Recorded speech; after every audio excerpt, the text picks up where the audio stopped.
நபிகள் நான் சொல்றாங்க இன்னொரு மகிழ்ச்சி என்ன தெரியுமா? நாளை மறுமையில் அல்லாஹ்வை சந்தித்து இதற்குண்டான கூலி அல்லாஹ்ட்ட வாங்கும் போது இந்த பரிசு மகத்தான இந்த பரிசு எந்த ஒரு அமலுக்கும் ஈடு இணை இல்லாத இந்த பரிசை ரையான் என்ற சொர்க்கத்தின் வாசல் வழியாக நோம்பாளிகள் மட்டும்தான் போக முடியும். நபிகள் நான் சொல்றாங்க எல்லா மக்களும் அமர்ந்திருப்பாங்க மறுமையில. ஐன சாயிமூன் ஒரே ஒரு சட்டம், ஒரு அறிவிப்பு, நோம்பாளி எங்க அப்படின்னு நோம்பாளிகள் மட்டும் எந்திப்பாங்க, வேற யாரும் எந்திக்க மாட்டாங்க, வேற யாரும் எந்திக்க முடியாது. ஐன சாயிமூன் நோம்பாளி எங்க அப்படின்னு அப்படி நோம்பாளிகள் மட்டும் எந்திப்பாங்களாம்.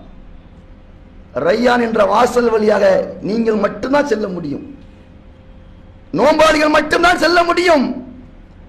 அந்த நோம்பாளிகளுக்கு நாளை மறுமையில அல்லாஹ்ட்ட அந்த நோம்புக்குண்டான பரிசை வாங்கும் போது கிடைக்கின்ற இன்னொரு மகிழ்ச்சி, நோம்பு திறக்கும் போது ஒரு மகிழ்ச்சி, அல்லாஹ்ட்ட நேரடியாக சந்திச்சு இது கூலி வாங்கும் போது இன்னொரு மகிழ்ச்சி என்று நபிகள் பெருமகனார் ஸல்லல்லாஹு அலைஹி வஸல்லம் அவர்கள் சொன்னார்கள்.